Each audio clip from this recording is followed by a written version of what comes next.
అధ్యక్ష. మంత్రి గారు సమాధానం ఇస్తూ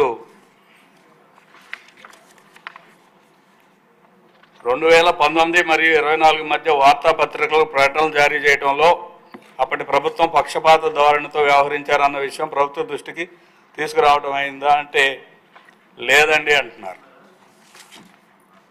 సమాచార పౌర సంబంధాల శాఖ మొత్తం కూడా పూర్తిగా మంత్రి గారిని తప్పుదోవ పట్టించారు. ఎందుకంటే లేదండి అంటాం ఏంటండి, అసలు ఇది ఏ రకంగా ఏ ప్రాతిపదిక మీద ఇస్తారనేది మనం ఒకసారి స్టడీ చేయాలండి. ఏబీసీ డీటెయిల్స్ సభ ముందు పెట్టాలని కోరుకుంటున్నాను.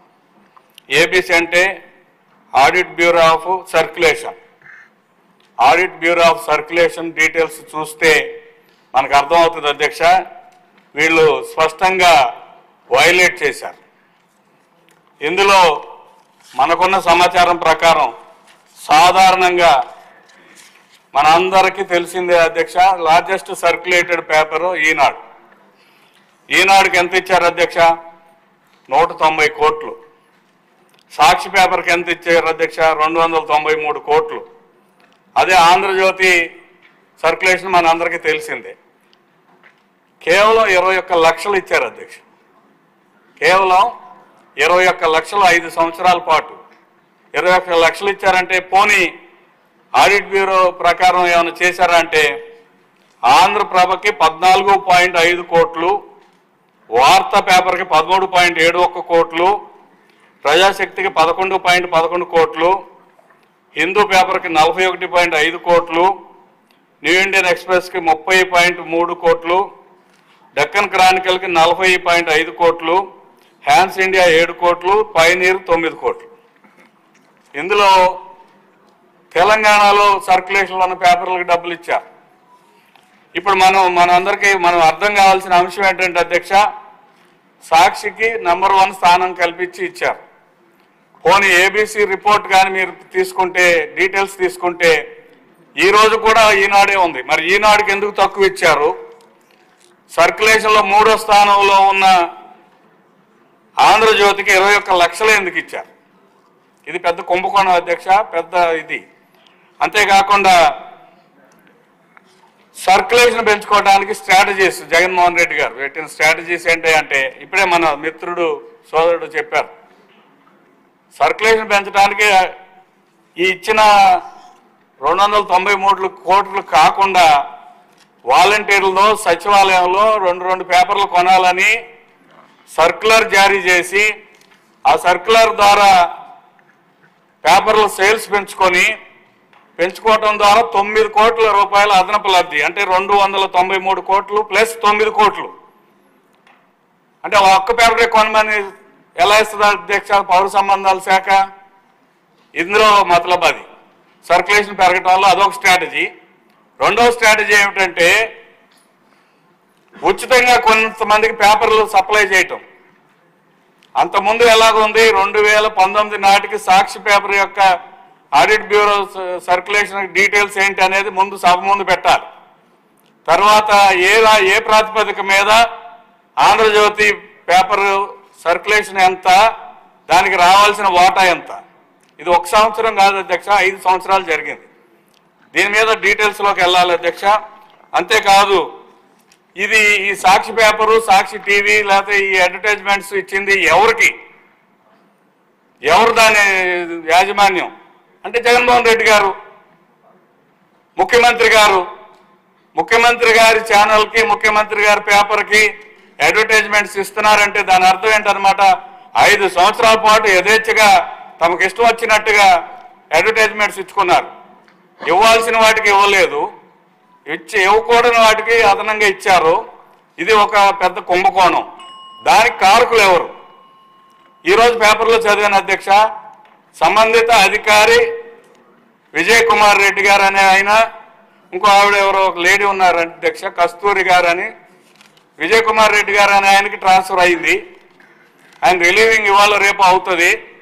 నేను తమ ద్వారా సంబంధిత మన మంత్రి గారి దృష్టికి తీసుకొచ్చేది ఏంటంటే ఎటువంటి పరిస్థితుల్లో ఈ ఎంక్వైరీ పూర్తయ్యాక హౌస్ కమిటీ పూర్తయ్యేదాకా ఆయన్ని రిలీవ్ చేయడానికి వీల్లేదు. ఎందుకంటే దానికి అంత సూత్రధారి పాత్రధారి ఆయనే. ముఖ్యమంత్రి గారి సొంత మీడియా కోసం డబ్బులు వెచ్చించారు కాబట్టి రాబోయే 5 సంవత్సరాలు మనం తీసుకోబోయే యాక్షన్ ఏంటి? నా సలహా ఏంటంటే అధ్యక్ష, అనుచిత లబ్ధి 5 సంవత్సరాలు పొందిన ఒక పత్రికా యాజమాన్యానికి భవిష్యత్తులో అడ్వర్టైజ్మెంట్స్ ఇవ్వకుండా మనం ఏమైనా చేయగలమా? ఇది కూడా ఆలోచించాలి అధ్యక్ష. ఈ అడ్వర్టైజ్మెంట్స్ అధ్యక్ష ఒక్క నిమిషం ముగిస్తాను, చాలా ఇంపార్టెంట్ అధ్యక్ష. ముఖ్యమైన అంశం ఏంటంటే ప్రతి 15 రోజులకు ఒక్కసారి అడ్వర్టైజ్మెంట్ వచ్చేలాగా ప్రత్యేక చర్యలు తీసుకున్నారు. కారణం ఏంటంటే స్కాలర్షిప్లు పేరు మార్చి Jagananna fee reimbursement Jagananna Vidya Deevena, maintenance grant పేరు మార్చి జగనన్న వసతి దీవెన, రైతులకి తండ్రి పేరు, ఈయనకి చిన్నపిల్లలకి పౌష్టికాహారం ఇచ్చేది గోరుముద్ద పేరు మీద, లా స్టూడెంట్స్కి ఇచ్చే సపోర్ట్కి లా నేస్తాం, ఇటువంటి పేర్లు పెట్టుకుని ప్రతి 15 రోజులకి క్రమం తప్పకుండా వచ్చి అడ్వర్టైజ్మెంట్ వచ్చేలాగా చర్యలు తీసుకున్నారు. మరి ముఖ్యంగా ఈ అన్ని విషయాల మీద సమగ్రంగా నేను ఇది గమనించి దాదాపు 29-32 పేర్లు ఈ పేరు మీద వైఎస్ఆర్ పేరు మీద కానీ జగన్ పేరు మీద కానీ అడ్వర్టైజ్మెంట్లు ఉన్నాయి. దీని ద్వారా వైఎస్ఆర్ కుటుంబం యొక్క ప్రతిష్ట పెంచుకోవడానికి అడ్వర్టైజ్మెంట్లు ఇస్తున్నారు, జగన్ ప్రతిష్ట పెంచుకోవడానికి అడ్వర్టైజ్మెంట్లు ఇస్తున్నారు, వైసీపీ ప్రతిష్ట పెంచడానికి అడ్వర్టైజ్మెంట్లు ఇస్తున్నారు. మీ పేర్ల మీద ఈ పథకాలు పెట్టి అడ్వర్టైజ్మెంట్లు క్రమం తప్పకుండా ఇస్తున్నారు కాబట్టి మీ కుటుంబానికి సంబంధించిన కొద్దిగా ధనం ఏదైనా ఈ అడ్వర్టైజ్మెంట్లకు కానీ ఈ పథకాలకు కానీ వర్తింపజేస్తున్నారా? కుటుంబం నుంచి మీరు ఏదైనా సహాయం రాష్ట్ర ప్రభుత్వానికి ఇచ్చి మీ పేరు పెట్టుకుంటున్నారా అని చెప్పి నేను చీఫ్ సెక్రటరీ గారికి ఆర్టీఐలో అడిగాను అధ్యక్ష, ఇంతవరకు సమాధానం ఇవ్వలేదు. కాబట్టి ఏదైతే అనుచిత లబ్ధి పొందిన పేపర్లు చట్ట ప్రకారం కాకుండా నియమ నిబంధనలు కాకుండా వ్యతిరేకంగా అడ్వర్టైజ్మెంట్లు ఇచ్చిన సంస్థల మీద దర్యాప్తు జరపాలి, అధికారుల మీద దర్యాప్తు జరపాలి. ఆ దర్యాప్తు హౌస్ కమిటీ అని మా మిత్రులు ఆనంద్ బాబు గారు డిమాండ్ చేశారు కాబట్టి నేను కూడా అదే కోరుతున్నాను అధ్యక్ష. ధన్యవాదాలు, నమస్కారం. నరేంద్ర గారు సూటిగా ప్రశ్న. నరేంద్ర గారు సూటిగానే సార్ ఈ సమాధానం చూస్తే ఒకటి అర్థమవుతుంది అధ్యక్ష, ప్రభుత్వం మారింది, పాలకులు మారారు, అధికారులు మటుకు మారలేదు. ఎందుకంటే ప్రశ్న చూస్తే అధ్యక్ష 2019-24 మధ్య ప్రకటనలు జారీ చేయడంలో పక్షపాత ధోరణి ఉందా అని అడిగితే లేదు అన్నారు అధ్యక్ష. అలాగే 19-24 మధ్య చెల్లింపులు ఏంటంటే ఇప్పుడే గౌరవ సభ్యుడు శ్రావణ్ చదివినిపించాడు అధ్యక్ష.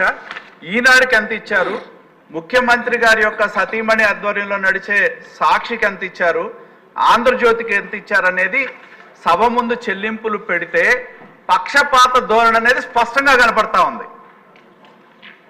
వార్తాపత్రికలు ఇవ్వటంలో కానీ వార్తాపత్రికలకు సంబంధించి అడ్వర్టైజ్మెంట్ ఇవ్వటంలో మంత్రి గారి యొక్క అనుబంధం 1లో చేసిన చెల్లింపులు చూస్తే పక్షపాత ధోరణి స్పష్టంగా కనపడతా ఉంది అధ్యక్ష.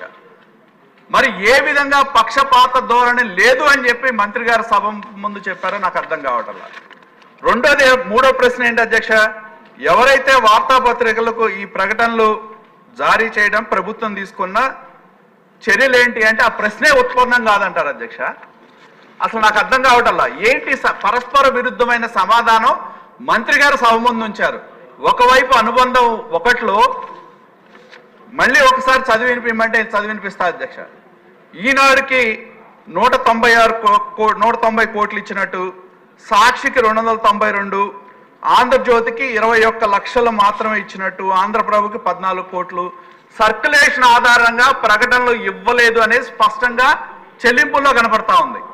మరి మంత్రి గారి సమాధానంలో పక్షపాత ధోరణి, ఎందుకంటే కేవలం ముఖ్యమంత్రి గారి ఆధ్వర్యంలో వారి సతీమణి ఆధ్వర్యంలో నడిచే సాక్షి పత్రిక, అదే విధంగా సాక్షి ఛానల్కి ప్రభుత్వ డబ్బులు అప్పనంగా కట్టబెట్టారు అధ్యక్ష. మరి ఏ విధంగా సభను తప్పుదో పట్టించే విధంగా ఎవరైతే అధికారులు ఈ సమాధానం సంబంధించారో వారి మీద చర్యలు తీసుకోండి. గౌరవ సభ్యులు చెప్పినట్టు దీని మీద హౌస్ కమిటీ వేసి సమగ్రంగా, ఇవే కాదు అధ్యక్ష, మిగతా ప్రకటనలు ఏవైతే ఉన్నాయో వాటన్నిటి మీద సమగ్ర విచారణ జరిగే విధంగా చేయాలని చెప్పి మేము డిమాండ్ చేస్తా ఉన్నాం. మినిస్టర్ గారు మీ సమాధానం సార్ మంత్రి గారు హౌస్ కమిటీ గురించి కూడా స్పష్టత ఇవ్వండి. అధ్యక్ష, గౌరవ సభ్యుల అభిప్రాయాల్ని చాలా స్పష్టంగా చెప్పారు అధ్యక్ష. నేను ఫస్ట్ ప్రశ్నకి లేదండి అని ఏ విధంగా చెప్పానంటే అధ్యక్ష, ప్రభుత్వం అమలు చేసే వివిధ పథకాలు, ప్రజలకు మేలు చేసే అనేక సంక్షేమ కార్యక్రమాలు కానివ్వండి, అభివృద్ధి కార్యక్రమాలు కానివ్వండి, ఐఎన్పిఆర్ ₹2 డిస్ప్లే క్లాసిఫైడ్ అడ్వర్టైజ్మెంట్స్ రూపంలో పేపర్స్కి, వివిధ పేపర్లకి, టీవీలకి అడ్వర్టైజ్మెంట్ ఇస్తుంది అధ్యక్ష. దీంట్లో ఒక జీవో ఉంది అధ్యక్ష, జీవో నెంబర్ 431. నాకు తెలిసి దీని తర్వాత ఇంకేమి జీవోలు వచ్చినట్లేవు దీనికి సంబంధించి. అంటే నేను అడిగాను, జారీ చేయటానికి ఏ విధమైన గైడ్ లైన్స్ ఉన్నాయి ఈ డిస్ప్లే అడ్వర్టైజ్మెంట్ కానీ లేకపోతే క్లాసిఫైడ్ అడ్వర్టైజ్మెంట్స్ కానీ అని చెప్పేసి కనుక్కుంటే అధ్యక్ష, దాంట్లో జిఓఎంఎస్ నెంబర్లో 431లో ఏముందంటే అధ్యక్ష, సమాచార పౌర సంబంధాల శాఖకు విచక్షణ అధికారం కల్పించడం జరిగింది. వివిధ ప్రభుత్వ శాఖలకు సంబంధించిన అడ్వర్టైజ్మెంట్లకు సమాచార పౌర సంబంధాల శాఖకు కేటాయించిన బడ్జెట్, ఈ విచక్షణ అధికారం కల్పించడం మూలంగా ఈ విధంగా చేశారని చెప్పేసి నేను భావించాను అధ్యక్ష. ఈ జీవోలో ఉంది కాబట్టి. కానీ విచక్షణ అనేది ఈ ఫిగర్స్లో, అందుకనే ఫిగర్స్ ఎక్కడ దాచుకోవడానికి మేము ప్రయత్నం చేయలేదు అధ్యక్ష.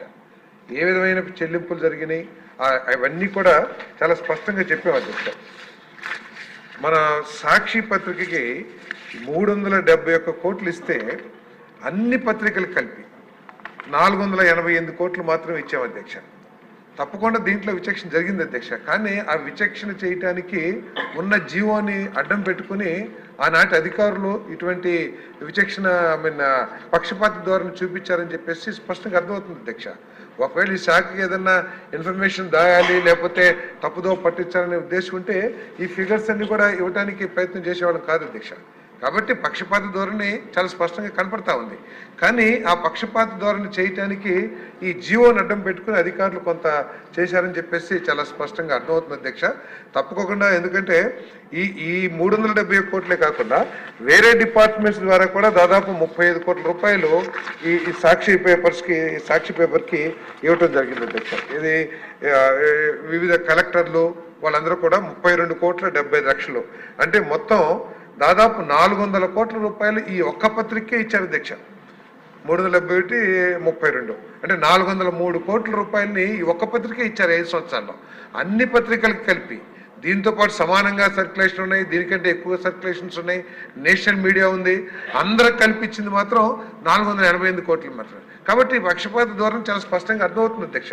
కాకపోతే అది చేయటానికి ఈ జీవోని అడ్డం పెట్టుకుని చేశారని చెప్పేసి ఉద్దేశం తప్పితే పక్షపాత ధోరణి లేదని చెప్పడానికి నేను ప్రయత్నం చేయట్లేదు అధ్యక్ష. తప్పకోకుండా ఏదైతే చేశారో అంటే నేను డిపార్ట్మెంట్లో కూడా ఎంక్వైరీ చేస్తే ఏంటంటే కొన్ని పత్రికలు పేమెంట్లు రావట్లేదని చెప్పేసి వాళ్ళు అడ్వర్టైజ్మెంట్స్ తీసుకుంటాం కూడా మానేశారని చెప్పేసి కూడా నాకు సమాచారం ఉంది అధ్యక్ష. ప్రత్యేకంగా ఈనాడు ఏదైతే ఉందో వాళ్ళకి చాలా పేమెంట్లు, చాలా డ్యూస్ ఉన్నాయి, ఆ డీటెయిల్స్ కూడా ఇచ్చాము.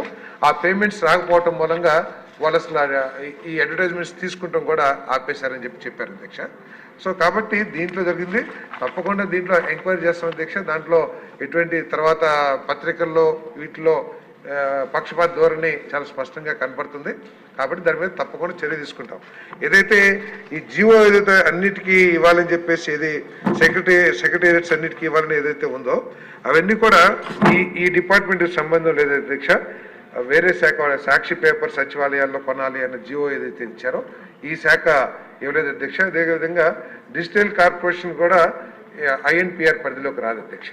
కాబట్టి ఈ మొత్తం మీద ఏదైతే మీరు హౌస్ కమిటీ అంటున్నారో తర్వాత తప్పకుండా ప్రభుత్వం మీతో సంప్రదించి వేయటానికి మేము వెనకాల ఆడాల్సిన అవసరం మాకు లేదు అధ్యక్ష. తప్పకుండా దీంట్లో ఏదైతే జరిగిందో దాని మీద తప్పకుండా చర్యలు తీసుకుంటాం. దీంట్లో పక్షపాత ధోరణి ఉంటే అందరి అధికారుల మీద కూడా చర్యలు తీసుకుంటాం.